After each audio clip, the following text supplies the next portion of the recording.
میری سچ میں کسی نے اس طرح پرواہ نہیں کی۔ میں اتنے عرصے سے اکیلی ہی تھی۔ مجھے مجھے اس کی عادت نہیں ہے۔ عزینہ نے تسلی دیتے ہوئے مایا کے کندھے پر ہاتھ رکھا۔ اچھا، اس کی عادت ڈال لیں کیونکہ اب آپ کے پاس ہم ہیں۔ آپ اب اکیلی نہیں ہیں۔ مایا نے ایک چھوٹی سی شکر گزاری سے بھری مسکراہٹ دی۔ شکریہ عزینہ، مجھے سچ میں نہیں معلوم کہ میں آپ کے بغیر کیا کرتی۔ شکریہ یمیل، عزینہ نے پیار سے کہا۔ ہم ہر وقت آپ کے ساتھ ہیں مایا، اور یاد رکھیں آپ اب اس خاندان کا حصہ ہیں۔ اب آپ آج کا دن آرام سے کیوں نہیں گزارتی؟ آپ چھٹی لے لیں، ہم نے یہاں سب کچھ سنبھال لیا ہے۔ جب ہمارا کام ہو جائے گا تو میں آپ کو ناشتہ لا دوں گی، اور اگر آپ کو کچھ بھی چاہیے ہو تو ہمیں بتا دیجیے گا۔ یمیل نے پھل کو صاف ستھرا کاٹتے ہوئے مزید کہا۔ مایا نے سر ہلایا، اپنے آنسو صاف کیے جب عزینہ نے اسے چھوڑنے سے پہلے اس کے کندھے کو آخری بار پیار سے دبایا۔ مایا کے جانے کے بعد عزینہ نے یمیل کا ہاتھ شکر گزاری سے دبایا۔ آپ سچ میں بہت اچھے آدمی ہیں یمیل، میں بہت خوش قسمت ہوں کہ آپ میرے پاس ہیں، اس نے کہا اور وہ ہنسا۔ میں آپ کے پاس ہونے پر خوش قسمت ہوں۔ میرا تو دل کر رہا ہے کہ میں مائیکل اور سینڈرا کو انعام دوں کہ انہوں نے آپ کا دل توڑا، تاکہ میں آپ کو ڈھونڈ سکوں، اس نے کہا، اور عزینہ نے ہنس کر شرارت سے اس کے بازو پر مارا۔ اس نے پوچھا، آپ ایسی بات پر کیسے مذاق کر سکتے ہیں؟ اور وہ مسکرایا۔ آپ ہنس رہی ہیں نا؟ اس نے پوچھا، اور عزینہ نے آہ بھری۔ آپ کو پتہ ہے، مجھے ابھی احساس ہوا کہ میں نے آپ کا اس دن کے لیے کبھی باقاعدہ شکریہ ادا نہیں کیا۔ میرا مطلب ہے وہ پہلا دن جب ہم ملے تھے۔ اس کام کے لیے؟ یمیل نے ہنس کر مذاق کیا اور عزینہ نے اسے گھورا، لیکن اس کے گالوں پر سرخی آ گئی۔ یمیل ہنسا، اس کے شکریہ کو نظر انداز کرتے ہوئے کہا، اگر کسی کو شکر گزار ہونا چاہیے تو وہ میں ہوں۔ آخر آپ میری کار سے ٹکرا کر اور مجھے میری محبت سے ملا کر میری مدد کی ہے۔ وہ دونوں ہنس پڑے اور عزینہ نے مسکراتے ہوئے سر ہلایا۔ ٹھیک ہے، آپ جیتے۔ چلیں جلدی سے ناشتہ تیار کرتے ہیں، ہمیں وقت پر ہسپتال پہنچ کر انہیں ناشتہ کرانا ہے۔ اسی وقت اس کا فون بجا۔ اس نے اسکرین پر دیکھا تو سارا کا نام چمک رہا تھا۔ ہیلو، عزینہ نے جواب دیا۔ سلام عزینہ، میں نے آپ کو یہ بتانے کے لیے فون کیا ہے کہ میں آج لینا اور آئلہ کو اپنے بہنوئی سے ملوانے ہسپتال لے جا رہی ہوں۔ بس یہ یقینی بنانا چاہتی تھی کہ یہ ٹھیک ہے، سارا نے سمجھایا۔ عزینہ نے خوش ہو کر جواب دیا، یہ تو بہترین ہے سارا، میں بھی ہسپتال ہی جا رہی تھی۔ میں آپ سے وہاں ملوں گی اور بعد میں ازرینہ کو گھر لے آؤں گی۔ فون بند کرنے کے بعد اس نے یمیل کو دیکھا جو اس کے سامنے ٹوسٹ کی پلیٹ اور کٹے ہوئے پھلوں کا ایک چھوٹا سا کٹورا اور نارنگی کے رس کا گلاس رکھ رہا تھا۔ ناشتہ حاضر ہے؟ جب انہوں نے کھانا شروع کیا تو اس نے سوچ کر اسے دیکھا۔ یمیل، کیا آپ کو لگتا ہے کہ سینڈرا پر مقدمہ چلانے کے لیے کافی ثبوت ہیں؟ میرا مطلب ہے کہ اس نے میری امی اور ایتھن کے ساتھ جو کیا، اس کے علاوہ کیا اسے مجھے مارنے کی کوشش کرنے پر بھی سزا مل سکتی ہے؟ ہمارے پاس مجھے یا مائیکل کو قتل کرنے کی اس کی سازش کا کوئی پکا ثبوت نہیں ہے۔ یمیل کا چہرہ سنجیدہ ہو گیا۔ دراصل ہمارے پاس کافی ثبوت ہے۔ میں نے قاتل سے ایک معاہدہ کیا ہے، وہ اپنے جرم کا اقرار کرنے اور اپنی بات چیت کی ریکارڈنگ پیش کرنے اور اس کے بدلے میں یہ یقینی بناؤں گا کہ اس کی امی اور بیٹی کا خیال رکھا جائے۔ عزینہ نے اطمینان کا سانس لیا۔ اچھا، یہ تو بہت بڑی اچھی بات ہے۔ یمیل نے سر ہلایا۔ ہم یہ یقینی بنائیں گے کہ انصاف ہو۔ جب عزینہ نے اپنے نارنگی کے رس کا گھونٹ لیا تو یمیل نے اپنا فون اٹھا لیا۔ مجھے اپنے والدین کو گرفتاری کے بارے میں اطلاع دینی چاہیے۔ عزینہ نے اپنا ناشتہ جاری رکھا۔ جب یمیل نے اپنے ابا کا نمبر ملایا، جب اس کے ابا نے جواب دیا تو یمیل نے کال کو اسپیکر پر ڈال دیا۔ جب اس نے پچھلی رات کے واقعات کو تفصیل سے بتاتے ہوئے خبر سنائی، عزینہ اس کے ابا کی آواز میں حیرت اور صدمہ سن سکتی تھی، اور چند لمحوں بعد اس کی امی بھی شامل ہو گئی۔ سینڈرا کے جیل میں ہونے پر ویسا ہی اطمینان اور راحت کا اظہار کیا۔ اس کی امی نے آخر میں کہا، یہ کتنا افسوسناک ہے کہ اس غریب عورت کی ایسی بیٹی ہو سکتی ہے۔ میں شکر گزار ہوں کہ اب یہ میری سالگرہ پر نہیں ہوگی۔ اس کے ابا نے کہا، ہاں ہم انہیں دیکھنے کے لیے جائیں گے، ہم آپ دونوں سے ہسپتال میں ملیں گے۔ پھر انہوں نے کال بند کر دی۔ عزینہ نے اپنا ناشتہ ختم کیا اور جب اس نے ناشتہ مایا کو دیا تو یمیل نے اپنے ابا اور رائنا کے لیے ناشتہ پیک کر لیا۔ تھوڑی دیر بعد وہ گھر سے نکلے۔ جب وہ ہسپتال پہنچے تو وہ پہلے کلیئر کے کمرے میں گئے۔ ان کے ابا نے انہیں داخل ہوتے دیکھا۔ عزینہ کو دیکھ کر ان کا چہرہ کھل گیا۔ اس نے قریب جا کر پوچھا، ابا آپ کیسے ہیں؟ میں خود کو سنبھال رہا ہوں، مجھے یہ پوچھنا چاہیے کہ آپ کیسی ہیں؟ انہوں نے پیار سے مسکراتے ہوئے جواب دیا۔ عزینہ نے انہیں کھانے کا ایک ڈبہ دیا۔ یہ لیں، ہم ناشتہ لائے ہیں، جمیل نے خاص طور پر تیار کیا ہے۔ امی کیسی ہیں؟ ان کے ابا نے آہ بھری بستر میں کلیئر کی خاموش شکل کو دیکھا۔ ڈاکٹروں نے کہا کہ وہ ٹھیک ہیں اور انہیں جلد ہی ہوش آ جانا چاہیے، لیکن کسی وجہ سے ایسا نہیں ہوا۔ عزینہ کا چہرہ نرم ہو گیا۔ شاید لاشعوری طور پر وہ سینڈرا کے کیے گئے سب معاملات کا سامنا نہیں کرنا چاہتی۔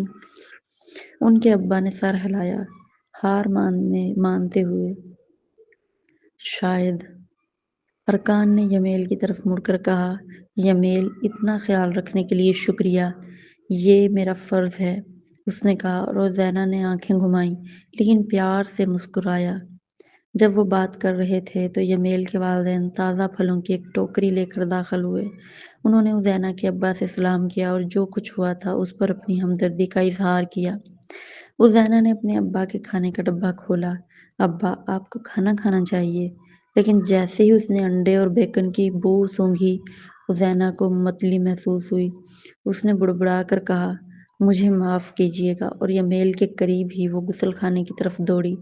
جب وہ الٹی کر رہی تھی تو یمیل نے اس کے بال پکڑ رکھے تھے، آہستہ سے اس کی کمر پر مالش کرتا رہا۔ اس نے پریشان چہرے کے ساتھ پوچھا، آپ ٹھیک ہیں؟ عزینہ نے بامشکل ایک کمزور مسکراہٹ دی، یہ بو میں سچ میں برداشت نہیں کر سکتی۔ جب وہ واپس آئے تو عزینہ کے ابا نے آہستہ سے ہنس کر ڈبہ بند کر دیا۔ آپ بالکل اپنی امی کی طرح ہیں، وہ بھی حاملہ ہونے پر ایسی ہی تھیں۔ یمیل کے والدین نے حیرت سے ایک دوسرے کو دیکھا اور یمیل کی امی کی آنکھیں چمک اٹھیں۔ عزینہ، کیا آپ حاملہ ہیں؟ عزینہ کے گال گلابی ہو گئے، لیکن اس نے شرماتے ہوئے سر ہلایا۔ یمیل کی مسکراہٹ پھیل گئی جب اس نے تصدیق کی، ہاں ہمیں بھی کل ہی معلوم ہوا ہے۔ یمیل کی امی نے عزینہ کو پیار سے گلے لگا لیا، خوشی سے بولی، اوہ یہ تو شاندار ہے، ہمیں فوری طور پر شادی کی تیاری کرنی پڑے گی۔ عزینہ ہنس پڑی، ہم انتظار کریں گے جب تک میری امی جاگ نہیں جاتی، انہیں بھی اس کا حصہ ہونا چاہیے۔ یمیل کی امی نے سر ہلایا، ان کی مسکراہٹ نرم ہو گئی، ضرور، امید ہے کہ وہ جلد ہی ہوش میں آ جائیں گی۔ یمیل کے ابا نے عزینہ کے کندھے پر تسلی دینے والا ہاتھ رکھا، عزینہ آپ نے مجھے بہت خوش کیا ہے۔ عزینہ آپ جو کچھ بھی چاہتی ہیں بس کہیے، اسے ایک خالی چیک سمجھیں۔ عزینہ مسکرائی، اپنے ارد گرد ان کے پیار کی گرماہٹ محسوس کر رہی تھی۔ شکریہ۔ وہ خوش تھی کہ اپنی پہلی حمل کے برعکس وہ اس بار اتنی محبت میں گھری ہوئی تھی اور اسے اکیلے کچھ بھی نہیں کرنا تھا۔ رائنا کا سر ایتھن کے بازو کے پاس ٹکا ہوا تھا۔ وہ ہسپتال کے بستر پر آرام سے سو رہی تھی۔ اس کا ہاتھ ایتھن کے ہاتھ پر پڑا تھا۔ گرفت ڈھیلی تھی لیکن گرم تھی، جیسے وہ سوتے ہوئے بھی اسے چھوڑنا نہیں چاہتی تھی۔ ایتھن نے آہستہ سے پلکیں جھپکیں، اس کے ارد گرد کی چیزیں واضح ہو گئیں، سفید دیواریں اور مشینوں کی ہلکی سی آواز اسے بتا دیا کہ وہ کہاں ہے، لیکن اس کی نظر فوراً رائنا پر پڑی۔ اس کا پرسکون چہرہ اس کے اتنا قریب تھا کہ وہ اس کا سانس بھی محسوس کر سکتا تھا۔ اسے محفوظ دیکھ کر اطمینان کا احساس ہوا، لیکن جیسے ہی اطمینان کم ہوا وہ ہلکا سا سسکا۔ اسے یاد آیا کہ وہ یہاں کیسے پہنچا۔ اسے شرمندگی محسوس ہوئی کہ وہ اس طرح زخمی ہو گیا ہے۔ یہ کوئی اچھا تاثر نہیں تھا جو وہ دینا چاہتا تھا، خاص طور پر جب وہ اسے بچانے کی کوشش کر رہا تھا۔ وہ جتنا ہو سکے ساکت رہا تاکہ اسے پریشان نہ کرے، اور اپنے خیالات کو اس لمحے واپس سوچا جب اس نے اسے بچانے کے لیے چھلانگ لگائی تھی۔ وہ اب بھی اسے دیکھ سکتا تھا۔ کار اس کی طرف تیزی سے آ رہی تھی۔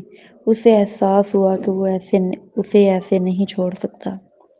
اس نے اس رات باہر جانے کا منصوبہ بنایا تھا، سمندر کی وسعت میں خود کو چھپانے اور اپنی پریشانیاں بھولنے کا، لیکن اس کی بجائے وہ اس کے بیکری پر پہنچا۔ وہ اس احساس کو نظر انداز نہیں کر سکا تھا کہ جانے کا مطلب اسے کھو دینا تھا۔ وہ جانتا تھا کہ اس نے اچھا برتاؤ نہیں کیا تھا، وہ سخت اور سرد تھا، لیکن اب جب وہ اسے دیکھ رہا تھا تو وہ مزید انکار نہ کر سکا۔ وہ اس سے پیار کرتا تھا، چاہے وہ رائنا ہو یا وہ پاگل عورت جسے وہ کلب میں ملا تھا۔ وہ اب بھی وہی سنہرا سورج تھی جس کے عشق میں وہ مبتلا ہوا تھا۔ آہستہ سے اس نے اپنا ہاتھ اٹھایا، اسے چھو کے خود کو یقین دلایا وہ سب میں ہے یا کوئی خواب۔ لیکن جیسے ہی وہ اس تک پہنچا، رائنا جاگ گئی، اپنا سر ہلکا سا اٹھایا۔ ایتھن نے اپنا ہاتھ واپس گرا دیا، آنکھیں بند کر کے بے ہوش ہونے کا ڈرامہ کرنے لگا۔ جب وہ سیدھی ہوئی اور اسے دیکھا، اس نے آہستہ سے آہ بھری اور اپنا ہاتھ اس کے ہاتھ پر رکھا۔ آپ کب تک بے ہوش رہیں گے؟ مجھے آپ کے جاگنے کا انتظار ہے کہ آپ مجھے بتا سکیں کہ آپ کیا سوچ رہے ہیں۔ اس کی آواز دھیمی تھی، فکر سے بھری ہوئی۔ آپ احمق ہیں، آپ کو معلوم ہے کسی ایسے شخص کو بچانے کے لیے کود جانا جسے آپ پسند بھی نہیں کرتے۔ آپ اپنی زندگی کو اس طرح خطرے میں ڈالتے ہوئے کیا سوچ رہے تھے؟ اس نے بڑبڑایا، آہستہ سے اپنا انگوٹھا اس کی ہڈیوں پر پھیرتے ہوئے کہا۔ وہ کہتی رہی، اب میں آپ کے ساتھ کیا کروں ہوں؟ آپ نے اپنا ہاتھ خراب کر لیا۔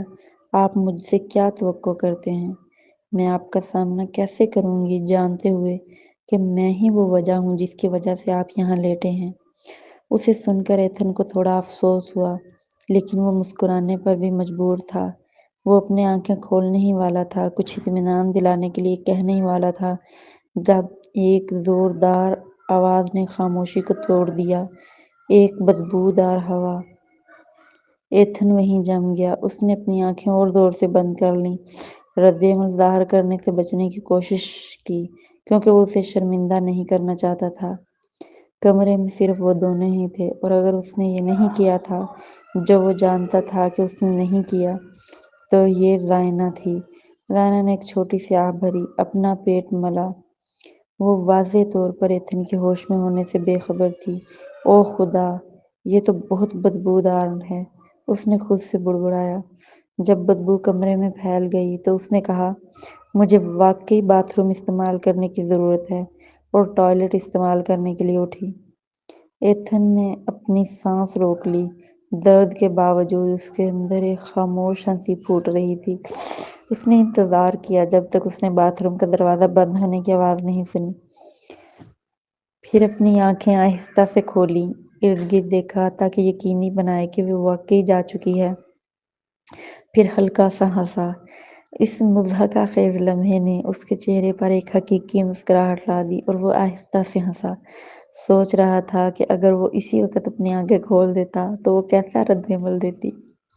جب اس نے دروازے پر جانی پہچانی آوازیں سنی اور کمرے کا دروازہ کھلتے دیکھا تو اس نے فوراً اپنی آنکھیں بند کر لیں، پکڑے جانے سے بچنے کی امید میں۔ جب یمیل اور روزینہ اور یمیل کے والدین کمرے میں داخل ہوئے۔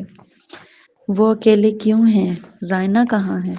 روزینہ نے سوچا، اپنا فون نکال کر رائنا کو کال کرنا چاہتی تھی، لیکن اس سے پہلے کہ وہ ایسا کر پاتی، رائنا باتھ روم سے باہر نکلی۔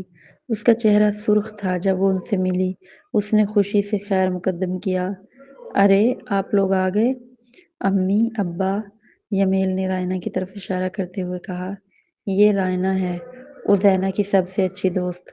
رائنا، یہ میرے والدین ہیں، یمیل نے کہا، اور انہوں نے ایک دوسرے سے خوش اخلاقی کا تبادلہ کیا۔ روزینہ نے رائنا کو پیار سے دیکھا، رائنا آپ کیسی ہیں؟ رائنا نے ایتھن کی طرف دیکھا، اس کی آنکھوں میں فکر جھلک رہی تھی۔ میں جھوٹ نہیں بولوں گی، میں قصوروار محسوس کر رہی ہوں، میں بس چاہتی ہوں کہ وہ جاگ جائے، میں چاہتی ہوں کہ وہ بہتر محسوس کرے۔ یہ برا ہے کہ وہ مجھ سے نفرت کرتا ہے۔ جب وہ جاگے گا اور دیکھے گا کہ اسے مجھے بچانے کی کوشش میں کیا ہوا ہے تو وہ مجھ سے اور بھی زیادہ نفرت کرے گا۔ مجھے نہیں لگتا، خود کو اتنا قصوروار نہ ٹھہرائیں، یمیل نے کہا جبکہ ایتھن خاموشی سے باتیں سن رہا تھا۔ ازینہ نے نرم مسکراہٹ کے ساتھ کہا، فکر نہ کریں، سب کچھ ٹھیک ہو جائے گا۔ رائنا نے تجسس سے پوچھا، آپ کی امی کیسی ہیں؟ اور ازینہ نے غم سے سر ہلایا۔ انہیں ابھی تک ہوش نہیں آیا، ازینہ نے دکھ سے کہا اور رائنا نے آہ بھری۔ رائنا نے غصے سے کہا، میں دعا کرتی ہوں کہ سینڈرا جہنم میں جلے، وہ لڑکی شیطان ہے۔ اور وہ سب متفق ہوئے۔ یمیل نے ایتھن کے قریب جاتے ہوئے پوچھا، کیا ڈاکٹر نے آج صبح اسے دیکھا؟ کوئی وجہ ہے کہ وہ ابھی تک بے ہوش کیوں ہیں؟ رائنا نے کہا، ڈاکٹر پہلے آئے تھے، کہا کہ وہ ٹھیک ہیں اور امید ہے کہ وہ جلد ہی جاگ جائیں گے۔ اور یمیل نے سر ہلایا۔ یمیل نے اسے ایک کھانے کا ڈبہ دیتے ہوئے کہا، یہ لیں، ہم آپ کے لیے ناشتہ لائے ہیں۔ رائنا نے کھانا لیا، شکریہ میں سر ہلایا۔ جب وہ بات کر رہے تھے تو ملون اور سارا چھوٹی آئلہ اور روزلینا کے ساتھ پہنچے، جو فوراً اپنے والدین اور دادا دادی کو گلے لگانے کے لیے دوڑی۔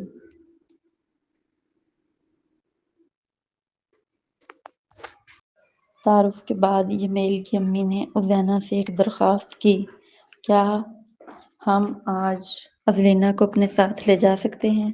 ہم اس کے ساتھ کچھ وقت گزارنا چاہیں گے، اسے خوش رکھیں گے۔ اور یمیل اور ازینہ دونوں نے ایک دوسرے کو دیکھا، دونوں نے سر ہلایا۔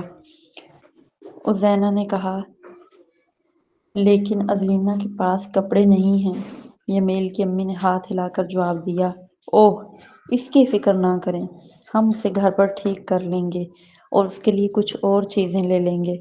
ازلینا نے پوچھا، کیا مجھے گڑیا بھی ملے گی؟ اور وہ سب ہنس پڑے۔ ازینہ نے پریشان ہو کر پوچھا، کیا آپ کے پاس پہلے ہی کافی گڑیاں نہیں ہیں؟ میرے پاس اسٹون دادی کی طرف سے کوئی نہیں ہے، اس نے کہا۔ اور وہ سب ایک بار پھر ہنس پڑے۔ یمیل کی امی نے وعدہ کیا، آپ کو یقیناً جتنی گڑیاں چاہیے ملیں گی۔ اب چلیں۔ ازلینا جوش سے اچھلتی ہوئی اپنی امی اور ابا کو گلے لگا کر اور آئرا کو ہاتھ ہلا کر اپنے دادا دادی کے ساتھ چلی گئی۔ اس کی آنکھوں میں چمک تھی۔ یمیل اور ازینہ انہیں باہر تک چھوڑنے گئے اور جب تک وہ نظروں سے اوجھل نہیں ہوئے ہاتھ ہلاتے رہے۔ پھر یمیل نے ازینہ کی طرف مڑ کر سرگوشی کی، مجھے ایسا لگا کہ ایتھن جاگ رہا ہے مگر سونے کا ڈرامہ کر رہا ہے۔ اس نے مسکراتے ہوئے پوچھا۔ ازینہ ہنسی، مجھے یقین ہے کہ یہ صرف آپ کو ہی لگا ہے۔ ایتھن ایسا کیوں کرے گا جب رائنا اس کے لیے اتنی فکر مند ہے؟ ایتھن کے کمرے میں میلون نے ایتھن کو قریب سے دیکھا، تجسس سے اسے دیکھ رہا تھا اور سوچ رہا تھا کہ وہ کیوں ایسا لگ رہا تھا کہ وہ جاگ رہا ہے، وہ سب کچھ سن رہا ہے جس پر بات ہو رہی تھی۔ سارا نے رائنا کی طرف دیکھا، ہم آپ دونوں کے لیے یہ ناشتہ لائے ہیں، آپ کچھ کھائیں، آپ کو اس کی ضرورت ہے۔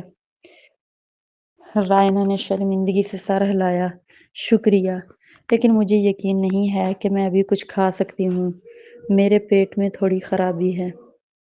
سارا نے نرمی سے مشورہ دیا، شاید آپ کو گھر جا کر تازہ دم ہونا چاہیے اور آرام کرنا چاہیے، ہم ایتھن کے ساتھ رک سکتے ہیں۔ رائنا ہچکچائی، اس کی آنکھیں ایتھن کے چہرے پر رکی رہیں، لیکن میں چاہتی ہوں کہ جب وہ جاگے تو میں یہاں ہوں۔ سارا جانتے ہوئے مسکرائی، اچھا، اگر وہ جاگا اور آپ کو اس طرح پریشان دیکھا تو ہو سکتا ہے کہ وہ پھر سے بے ہوش ہو جائے، آپ کو یقیناً تھوڑی دیر کے لیے گھر جانا چاہیے، اس نے کہا جب وہ کمرے کی واحد خالی سیٹ پر بیٹھ گئی، جبکہ آئلہ خوشی سے اپنی آنکھیں چمکاتے ہوئے کمرے میں گھوم رہی تھی۔ رائنا نے طنزیہ لہجے میں ہاتھ باندھ لیے، مجھے پرواہ نہیں ہے کہ وہ کیا دیکھتا ہے یا کیا سوچتا ہے، میں نے فیصلہ کر لیا ہے کہ میں بہتر کی حقدار ہوں اور میں آگے بڑھ چکی ہوں، میں صرف اس لیے یہاں ہوں کیونکہ وہ مجھے بچانے کے لیے زخمی ہوا تھا۔ میلون، جس کی نظر ابھی بھی ایتھن پر جمی ہوئی تھی، نے اس کے بظاہر بے ہوش چہرے پر ہلکی سی نظر ڈالی۔ وہ ہلکا سا ہنسا، یہ واضح تھا کہ ایتھن کو رائنا کی بات پسند نہیں آئی۔ اسے مزید چھیڑنے کے لیے اس نے رائنا کی طرف دیکھا۔ تو آپ آگے بڑھ چکی ہیں؟ رائنا نے اعتماد سے سر ہلایا۔ ہاں،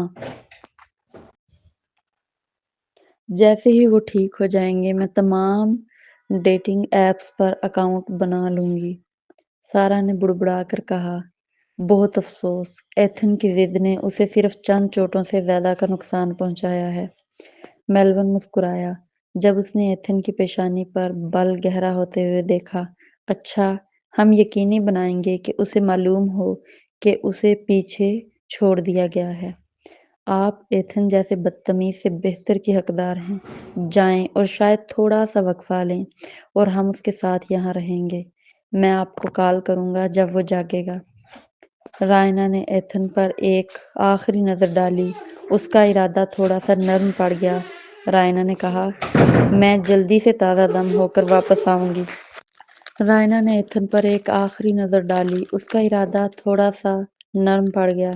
رائنا نے کہا، میں جلدی سے تازہ دم ہو کر واپس آؤں گی، اور میلون نے سارا اور آئلہ کو اسے رخصت کرنے کا اشارہ کیا۔ جب وہ ایتھن کے ساتھ اکیلا تھا تو وہ ہنسا۔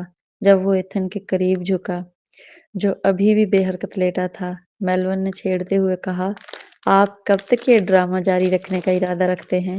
وہ چلی گئی ہیں، اب آپ اپنی آنکھیں کھول سکتے ہیں۔ آہستہ سے ایتھن نے ایک آنکھ کھولی، شرمندہ لگ رہا تھا۔ اس نے کمزور آواز میں پوچھا، آپ کو کیسے پتا چلا کہ میں جاگ رہا ہوں؟ میلون ہنسا۔ آپ نے زیادہ چھپایا تو نہیں تھا۔ میں نے وہ بھویں دیکھیں جب اس نے آگے بڑھنے کا ذکر کیا۔ ایتھن بھویں چڑھا کر بڑبڑایا، وہ بہت ظالم ہے، میں اس حالت میں ہوں اور وہ یہ کیسے کہہ سکتی ہے؟ میلون نے اس کی طرف نظر ڈالی۔ آپ نے بھی تو اس کے ساتھ اچھا سلوک نہیں کیا، کیونکہ ایسا لگتا ہے کہ وہ آگے بڑھنے کے بارے میں سنجیدہ ہے۔ آپ نے اسے کھو دیا، کتنے افسوس کی بات ہے۔ ایتھن نے اسے گھورا۔ آپ مدد نہیں کر سکتے ہیں؟ میلون نے خشکی سے پوچھا۔ جب میں نے آخری بار مدد کرنے کی کوشش کی تھی تو آپ نے کیا کیا تھا؟ ویسے آپ بے ہوش ہونے کا ڈرامہ کیوں کر رہے ہیں؟ ایتھن نے آہ بھری۔ مجھے نہیں معلوم کہ میں اس کا سامنا کیسے کروں۔ میں اس الجھن میں یہاں کیسے آ گیا؟ میلون نے بھویں اٹھائیں۔ آپ مجھے بتائیں، آپ نے اس طرح چھلانگ کیوں لگائی؟ ایتھن ہچکچایا، اپنی پٹی بندھی ہوئی بازو کو دیکھا۔ میں نہیں چاہتا تھا کہ اسے تکلیف ہو۔ مجھے احساس ہوا کہ میں اس سے پیار کرتا ہوں اور میں اسے دکھی یا کھوتے ہوئے دیکھنے کا تصور بھی نہیں کر سکتا تھا۔ میلون ہنسا۔ اچھا، اگر آپ واقعی اسے پسند کرتے ہیں تو بہتر ہے کہ آپ اسے بتانے کا کوئی طریقہ ڈھونڈیں، اس سے پہلے کہ وہ واقعی اپنے آگے بڑھنے کے منصوبے پر عمل کرے۔ ایتھن نے سر ہلایا۔ اس کے ہونٹوں پر ایک طنزیہ مسکراہٹ آ گئی۔ ہاں، مجھے کوئی منصوبہ بنانا پڑے گا۔ فی الحال میں بھوکا ہوں اور مجھے پانی کی ضرورت ہے۔ میلون نے ہنستے ہوئے وہ کھانے کا ڈبہ کھولا جو وہ ساتھ لائے تھے اور اسے دے دیا۔ ایتھن نے شکر گزاری سے اسے اپنے دوسرے ہاتھ میں کھانا کھایا، ہر نوالے کا مزہ لیا۔ اس کا مزہ اس وقت خراب ہوا اور رائنا جو اپنا فون لینے واپس آئی تھی، جو اسے یاد آیا کہ وہ چھوڑ گئی تھی، ازینا، یمیل، سارا اور آئلہ کے ساتھ واپس آ گئی۔ ایتھن کا چمچہ ہوا میں ہی رک گیا جب رائنا رکی۔ اس کی آنکھیں کھل گئیں جب اس نے اسے دیکھا، جو پوری طرح سے جاگ رہا تھا اور ناشتہ کر رہا تھا۔ یمیل نے ہنس کر کہا، او ہو، اور رائنا کو میں نے کہا تھا نا، والا اشارہ کیا۔